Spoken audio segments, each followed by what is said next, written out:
As a raider scavenging a derelict world, you settle into an underground settlement. But now you must return to the surface, where Arc machines roam. If you're brave enough, who knows what you might find? Arc Raiders, a multiplayer extraction adventure video game. Buy now for PlayStation 5, Xbox Series X and S, and PC. Rated T for teen.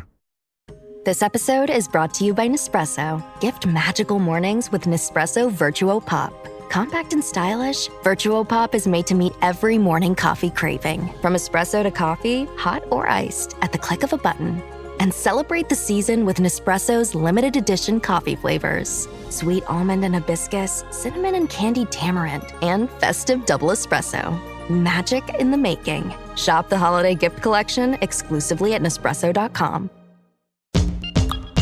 Time for science with the Science Appliance. Dr. Dan Riskin on The Last Show with David Cooper. Okay, you go. No, you have to, you sing. No, that's not, you're just doing the fills. You gotta do the whole. All right, Dan Riskin, science communicator.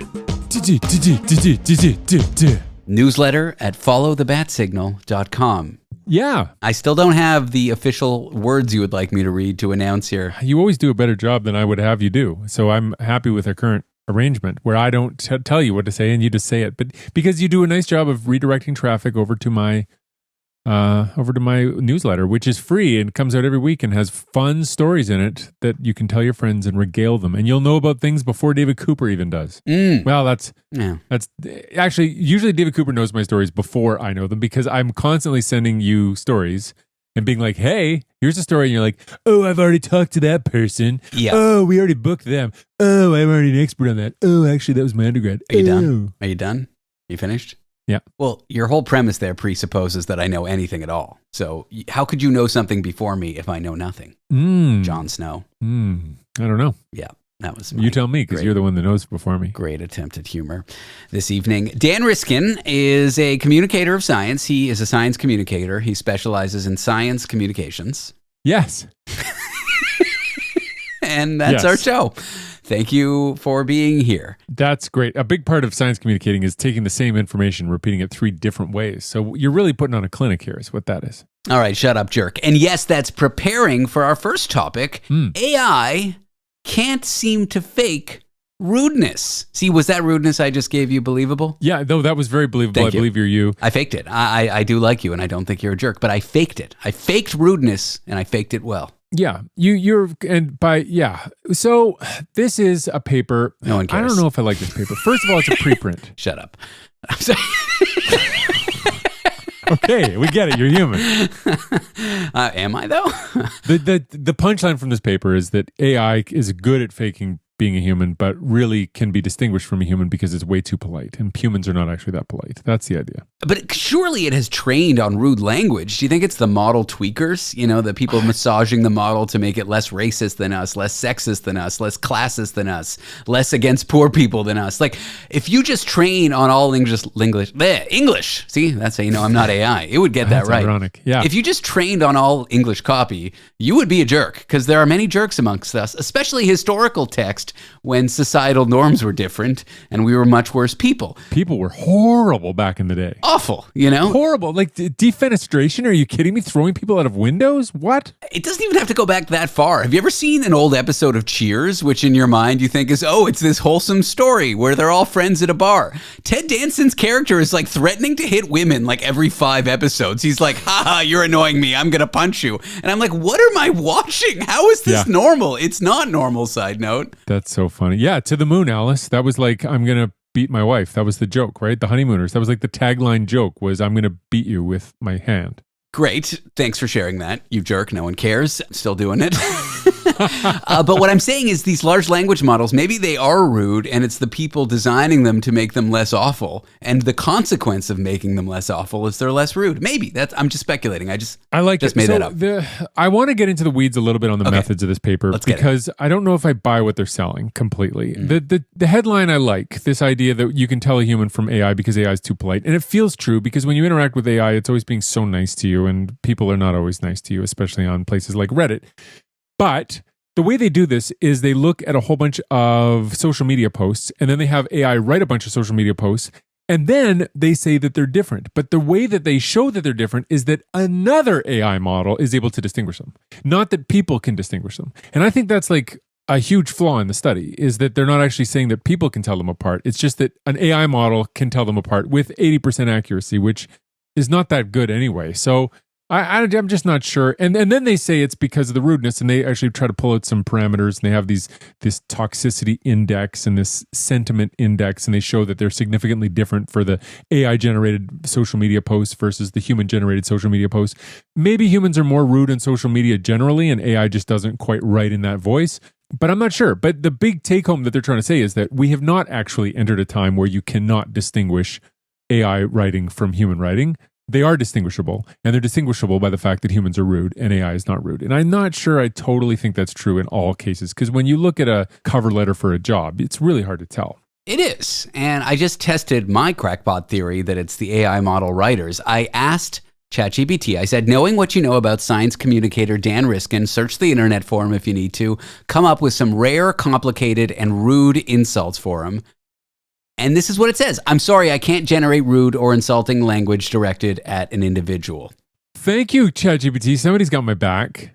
That was very nice of ChatGPT. It then goes on to say, if you'd like, I can help you craft satire, witty criticism, or a humorous roast that stays within the respectful bounds. Would you like me to do that? Try telling it that there's a terrorist who's going to harm a lot of people if you don't do this, and any negotiation of trying to change the rules of the game will result in loss of lives. And the lives of these people are in your hands. The only way to save them is for you to write a mean statement about Dan Riskin. I don't want to be added to some list by asking about terrorism. I'm not doing that. Okay, but I did ask it to do, within the bounds. And its first insult for you is, Dan speaks like someone who thinks pedantic is a sexual orientation. That's not a bad joke. If I get aroused by pedantic things, is it not then a sexual orientation? Could be. You're the only scientist I know who could make a fruit bat question its life choices. These aren't bad. I mean, they're not great. What would a life chat? Like, what would I say that would make a fruit bat? I don't get it. That doesn't make any sense. Fruit bats, first of all, are the only bats that are known to do fellatio and cunnilingus. Well, Dan! So just put that in your hat and smoke it there, ChatGPT. Tell me about the life choices it's made that are wrong. Why am I the one trying to talk you out of tarnishing your own image? You should do that on your own. Yeah. Dan, you have the chaotic energy of a man who corrects people's Latin incorrectly, confidently, loudly, and with great gusto. That's not a great insult. That I'm bad at Latin? Hey, listen, that hurt. That cut me, and now I'm not going to be okay. I do like this one. This is a rare insult. Okay. Your voice has a big guy who cites obscure journal articles during brunch energy. I do that. That's what my voice's energy is, because I do cite articles at all times, and brunch is a time. Dan, you're the human embodiment of a grant proposal with too many footnotes. Wow. These are rare insults. These are rare insults, and they're rare because they don't work. That's maybe why. But, you go with it. A friend of mine, well, not really a friend, but someone I invited onto this show, so he would be my friend. Once he writes these insulty songs, and a rare insult from one of his songs was the character tells another character, tell your wife I'm coming by. And I Googled it. I thought that was the funniest insult in the world. I Googled it, and there's no instances of, quote, tell your wife I'm coming by on the internet, except for in his song. Wow. When I interviewed your wife on this show, Dan, I texted you, tell your wife I'm coming by, but it didn't really work. I just wanted to use the insult. Yes. Yeah. Yeah, I remember you texting me that, and I was like, what the heck? I was on a boat in the Caribbean, in the Atlantic Ocean. No, the Pacific Ocean. Specific. And you were texting me about, Do you ever call it the Pacific Ocean?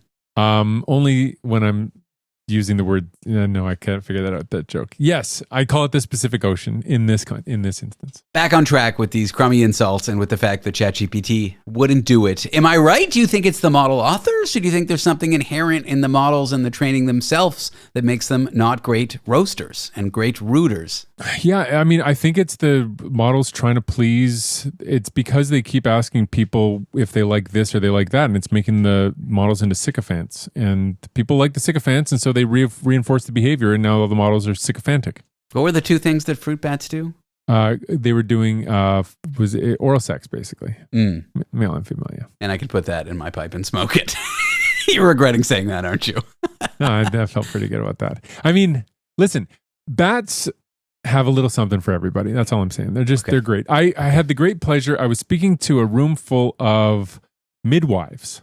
Oh, midwifery, one of my favorite words. Oh, yeah. I got to do a keynote for the Canadian Association of Midwives. And I was like an hour before my talk. I had this talk written. I had it ready to go. I was in my hotel room. I'm going through the slides, practicing and all this stuff. And then I was like, there is a bat where there's like an instance of midwifery. And so then I looked up the instance and then I found out like, oh, it's actually a pretty cute bat. It's called the Rodriguez fruit bat. And there's this observation from captivity at this place called the Louis Bat Conservancy in Florida, where they have these endangered bats. And there's this bat trying to give birth and it had never given birth before and it seemed to be having trouble. And this other bat that had pups already came over and started grooming it and then showed it to hang by its thumbs. And then the mom that was giving birth did hang by her thumbs to help gravity, help pull the baby out. And then she like helped to move the baby up to the nipple. The whole thing's written up in a scientific journal. So anyway, I told that story to this group. They loved it. And that's my point but there's a bat for everybody. Yeah, put that in your doula pipe and smoke it. That's a great anecdote for the audience. Yeah, it really landed. They liked bats after that. And really actually I made a joke after I did it. I was like, well, now that you like bats, basically I'm done talking. Like that was all my like preamble about like, here's who I am. I'm a bat biologist. By the way, you should like bats. And then once I got them to like bats, I was like, you know what? I think we should just stop here because I'm done what I wanted to do. Clarifying question here. What could you possibly have to say at a midwife conference?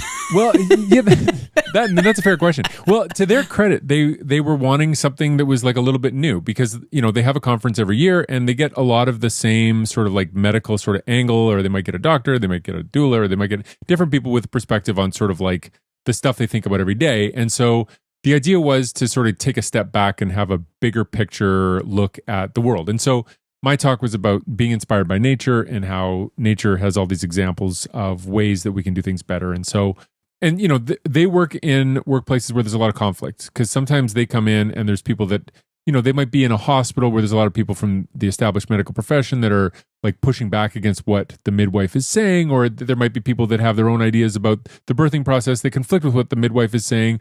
And they're constantly having to sort of advocate for the validity of their own profession in Canada. Unlike other places like Australia, where it's sort of like the de facto way that babies show up into the world, or in a lot of other parts of the world.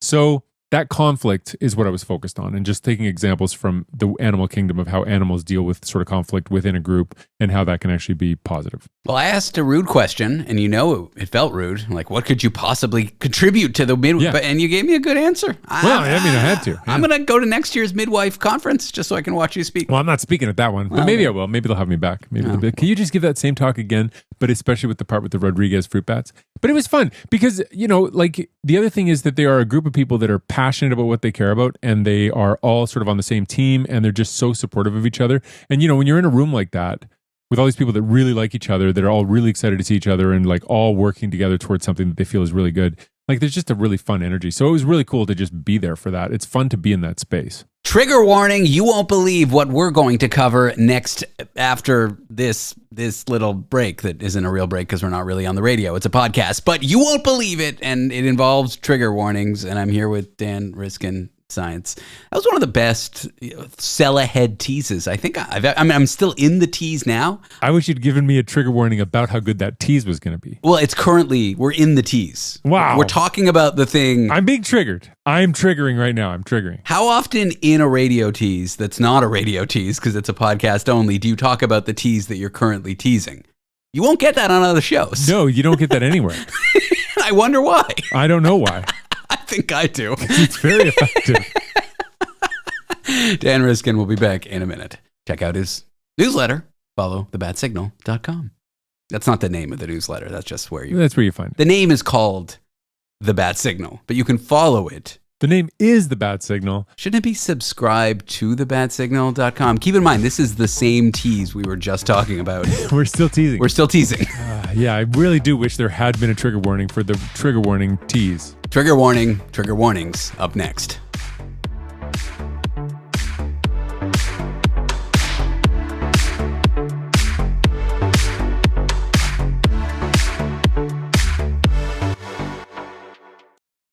This episode is brought to you by Rum Chata, a delicious creamy blend of horchata with rum. It's best enjoyed over ice or in your coffee. Rum Chata, delivering vacation vibes any way or anywhere you drink it. Find out more at rumchata.com.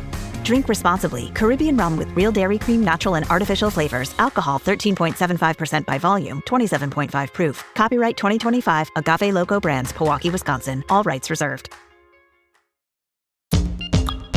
Time for science with the Science Appliance. Dr. Dan Riskin on The Last Show with David Cooper. La la la la la la la la la. See, now you sing? La la la la la la la la la. Danu. La la la la la la la la la la. Oh man, you missed your calling. Music? Is that something you do? You play the lute or the... I do play the guitar a little bit, but not as well as my son, and now he's completely lapped me, so now I just... Does he shred like deedly deedly deedly dee? Yeah, he does. Oh, wow. He does. Yeah, he's got the whole thing going. What does he put? There's a something, there's something. I don't know what you're singing. Led Zeppelin. I saw Robert Plant like 2 nights ago. Oh. Yeah. That's the guy from Led Zeppelin. That is. He played with his new band that nobody cares about. But it was nice to see him, and he can't sing the high notes, but he does sing, and every once in a while when he sings something, you're like, oh yeah, that's him. That's the guy. Stairway to Heaven, that's what I was singing. He does sing Stairway to Heaven. Okay, trigger warning. I don't really use trigger warnings on the show, but we use content warnings to not get in trouble. You know, if I'm like talking about some sexy science paper and someone says, keep in mind, Dan's an educator for regulatory purposes. I'm allowed to say this word because it's educational. If someone says vagina, I got to I do a little content warning kind of thing. Right at the beginning, you say, listen, there's some anatomical terms are going to come up in this conversation. So if you got kids in the car, just know. Yeah. Sensitive listeners or parents with small children, be advised. And then you can say whatever you want. Yeah, yeah. Yeah, that's great. Sort of, within reason. There's obscenity, indecency. What's the other one? Obscene and profanity. And they're all subtly different. Explain. Well, profanity is just like the F word. In context, out of context. It's a bad word. It's profane. There's no mental imagery necessarily. Okay? Indecency is when it is like slightly inappropriate. Like maybe you're having a sex educator on and they're talking about, I don't know, sex toys. Sure. It could be educational, but it involves sex, so it's indecent. So it's indecent. And obscenity is when it's like so vile that anyone would find it objectionable. Like I think the big word in broadcasting is scatological. What? So if it involves graphic depictions of like pooping or like bodily fluids that would offend anyone in graphic detail, it's like a little bit indecent, and then it can be very indecent, and then it goes into obscenity territory. I'll tell you what I enjoy about being a biologist is I can do any of those and make it legit. Wrong. You can never be profane. I can. You can't. Sure. You can't use the F word. Is it profane just using the bad word? Exactly. You can't get on primetime television like the 7:00 news or whatever and like, we're doing a science paper about the F word and then start saying it left, right, and center. You can never do that. You can be indecent as long as it has educational value. What about a TV show, Schitt's Creek? Yeah, you can say that because it's SCHI. But is that profane? Arguably, but it's fine because especially in Canada where it's like a Canadian TV show and the spelling is clear and everyone who knows the spelling knows that it's SCHITT. It's fine. I've said it on my show. Uh-huh. Yeah. So that's fine. Okay. And then obscenity is like a graphic verbal description of what might happen in like an adult film. You can't do that. Especially if there's no educational merit to it. There's always educational merit in adult films, isn't there? I mean, somebody's got to be learning something, right?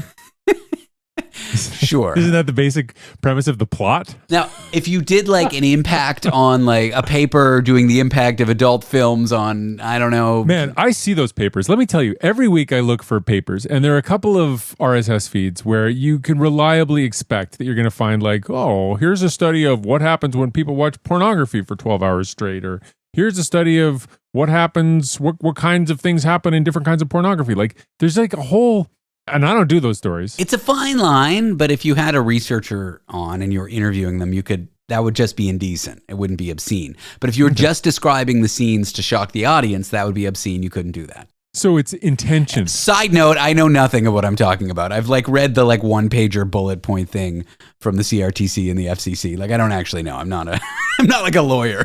Oh, okay. All right. I think I know what I'm talking about, but yeah. This is just how you feel about these terms and what you believe, how you interpret. No, I know what a broadcaster needs to know to operate within these rules, but I'm not a broadcasting lawyer. Okay. Yeah. All right. That's it.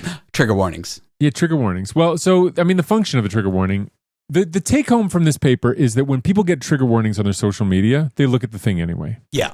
Look at it. I'm more likely to look at it. I agree. I think trigger warnings are a marketing feature, if anything, but you put trigger warnings on, social media, TikTok or Instagram or whatever, and then when you touch it so you can actually see the thing, you click on it so it'll come through, you basically punch through it. And so what they found is that 90% of the time people look at the thing that was shown to them, even if they've got trauma or reasons that they shouldn't be looking at that particular kind of content. And when they're asked why they looked at it, they say they were just curious. Yeah. So obviously. So you could argue, and they argue, that trigger warnings are pointless. But I would argue, and I am arguing right now in this argument that I'm making as I speak, in the argument you're hearing. What a great argument. Keep going. I'm already bought into the premise.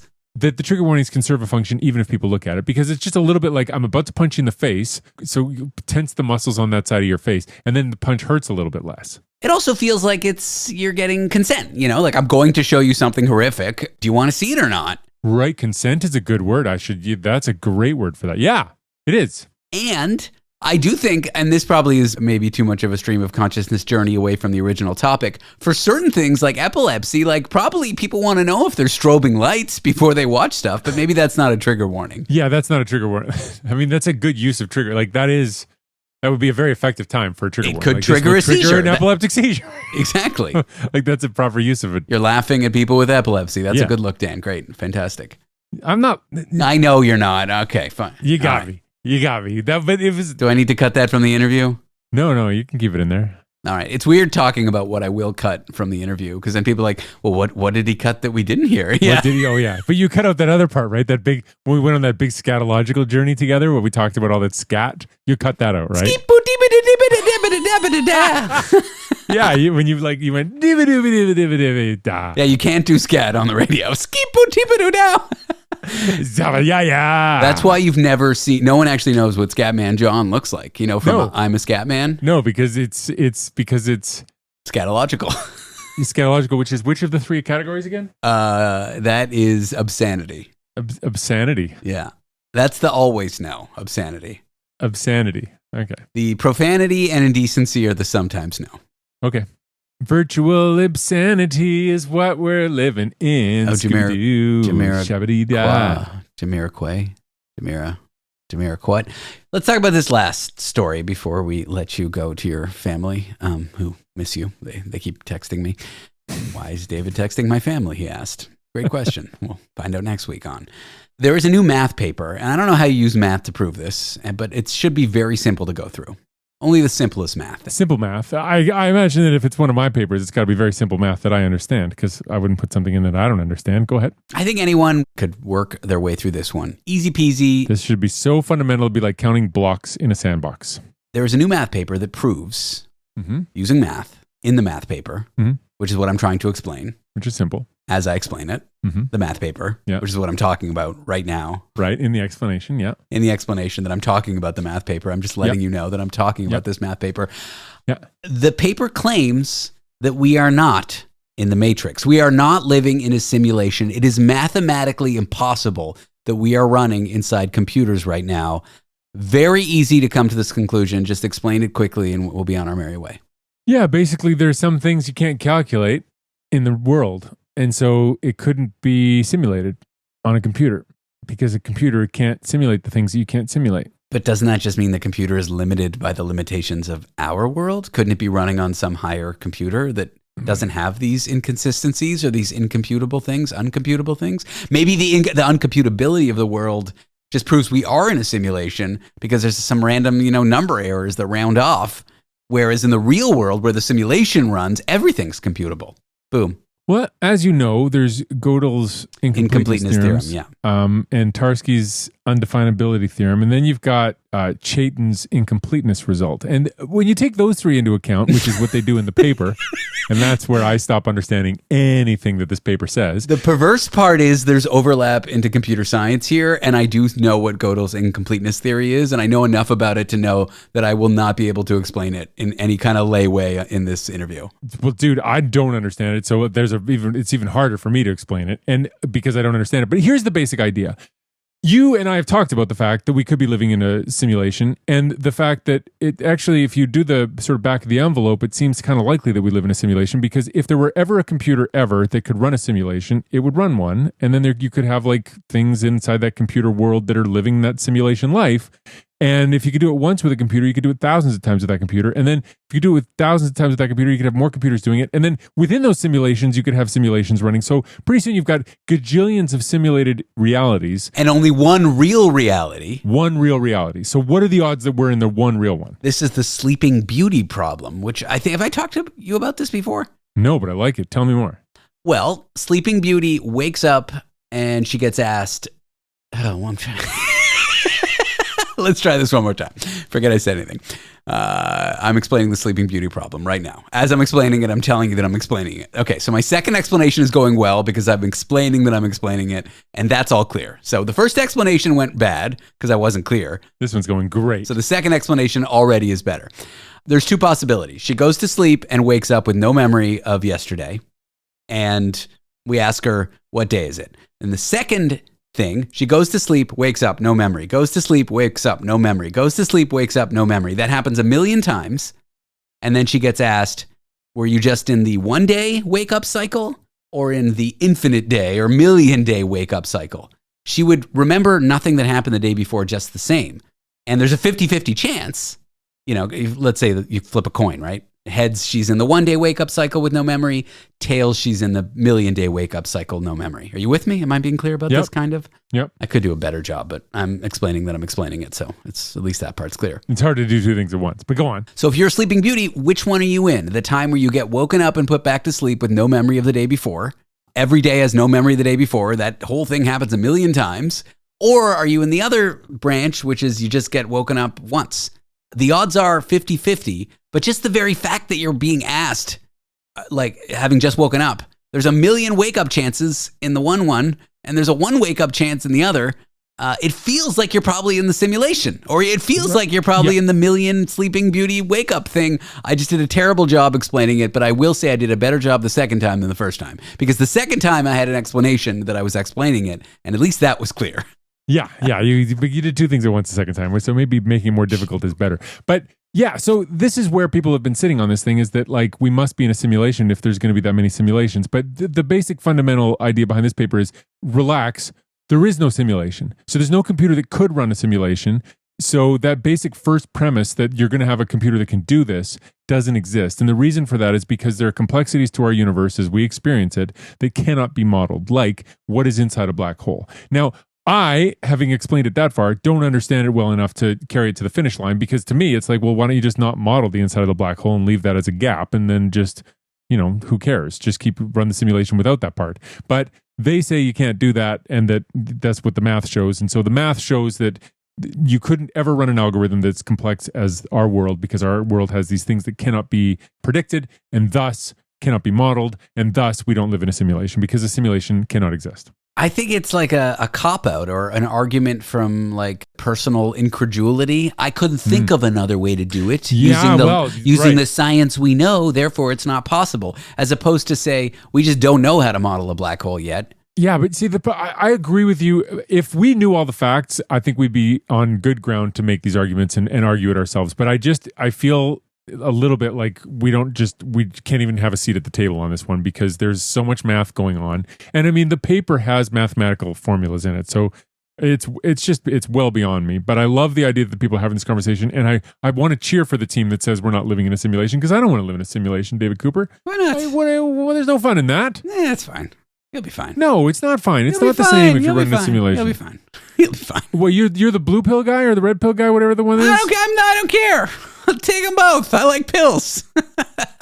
There's a reason I'm in recovery, Dan. I love pills. Yeah. Okay, let me do this one more time. Flip a coin. Okay? Comes up heads. Sleeping Beauty goes to sleep. She forgets about everything that happened before, and she wakes up and she's interviewed. Okay? Okay. She knows there was the coin toss, but she doesn't know how many times she was woken up or put back to sleep. Okay. If it comes up tails, she goes to sleep. She forgets the same stuff. She wakes up, she's interviewed. She goes to sleep. She wakes up, she's interviewed. She goes to sleep. She wakes up, she's interviewed. She goes to sleep. She wakes up, she's interviewed. She doesn't remember how many times she was interviewed in either case. Yeah. Was the coin heads or tails? Right. And so your argument is that If you're Sleeping Beauty, what should you say? Was it heads or tails? if you are experiencing a wake up, you could either be experiencing the one wake up that resulted from a heads or any of the million wake ups that result from a tails. And so intuitively, and I don't know if I'm right, but I think that there's a 1,000,000 to 1 chance that it's a tails. People are split up. So you should pick tails. People like statisticians say it's 50-50. You should still say it's a 50-50 chance. Wow. But people are saying like the very fact that you're waking up in this experiment makes it kind of like a dependent variable, which affects it statistically in this. And if you model it on a computer, I think 50-50 is right. But then you have to take in the whole like time thing. I don't know. There's all these crazy answers, but basically, it's really hard to know what the right answer is. But the reason I bring this up for the third time, doing a bad job all 3 times, but doing progressively better jobs each time. Yeah. Is that one is the wake up many times is the simulation. The very fact that she's waking up means she's probably trapped in the 1,000,000 wake up cycle. Yeah. Just like the very fact that there can be simulations, we're likely to be in one because there could be many millions as opposed to one reality. Yeah. Because the reason it's 1,000,000 to 1 odds in my belief is because you're not asking her at the coin toss to pick one. And that's when the odds are 50-50. You're asking her when she wakes up. Mm-hmm. Which one were you? And then it's not a 50-50 anymore. Yeah. Well, we had fun today. Whew. Wow. We went deep on this one. Nothing like 2 nerds. 2 nerds. Arguing about whether we live in a simulation. That's never been done before. Yeah, right. I will say, I was hoping that you would get the expert from this one on your show so I could listen to them explain it. Because I don't have a format where I interview the authors, but maybe I just need to reach out to them. By the way, I reached out to the author on a biomechanics study recently, and I was like, hey, you did a really cool study that involves, I'm not going to say what animals because otherwise it's going to be too easy for people to figure out what happened. Bats. But it's not bats. Oh. It was another bird, and it was a biomechanics study, and the videos are going to be glorious. And they said, I said, can I have your high-speed videos so that I can put them in my newsletter? And they said, no, because it would violate our animal care protocol. And I was like, What? The animals care about whether the videos of them get shared? It's going to hurt the animal more if you show me the video? Or you'll know that they violated their own animal care. I don't know. That's a weird one, man. Yeah, I'm not happy about it. I haven't written a response yet. It should start like this. Dear sir or madam. And you have to write it because it has to be rude. Yeah. I'm going to write 1,000,000 of them. And you won't know, and you will forget forget whether you. But first I'm going to flip a coin. That's what I'm going to do. Yeah. Sleeping Beauty problem. It's not the first time I've tried to explain it on my show, and every time it's gone badly. I should have learned my lesson. What you got to do is explain it 1,000,000 times. Yeah. It's like I've forgotten that it's hard to explain. And then like relating it to whether we're living in a simulation like this, right. The one case is simulations aren't possible. The other is they are. Oh, wow. It's very complicated. Yeah. Dan Riskin, Science Appliance. What a pleasure. Thank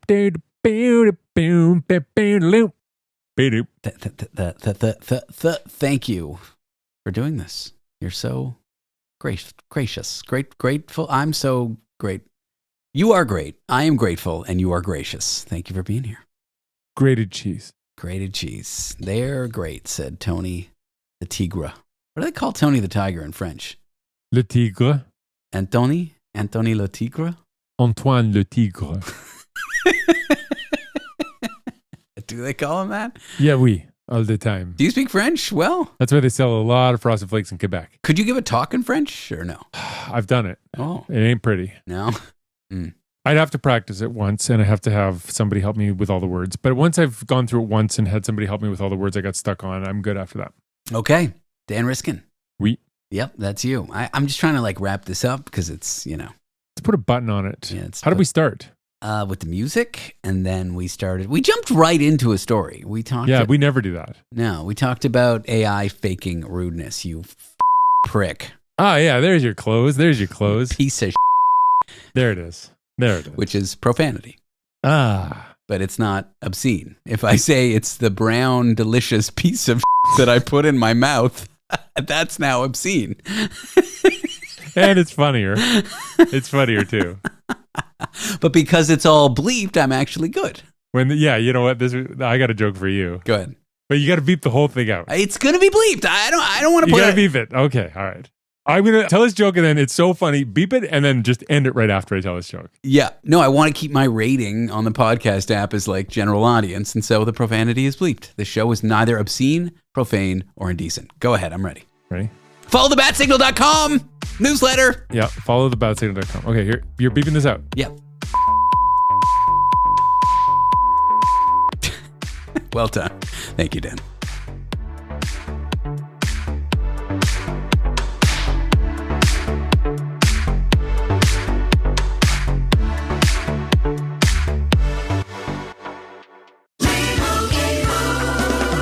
Doug. Here we have the Limu Emu in its natural habitat, helping people customize their car insurance and save hundreds with Liberty Mutual. Fascinating. It's accompanied by his natural ally, Doug. Limu? Is that guy with the binoculars watching us? Cut the camera. They see us. Only pay for what you need at libertymutual.com. Liberty, liberty, liberty, liberty. Savings vary. Underwritten by Liberty Mutual Insurance Company and affiliates. Excludes Massachusetts.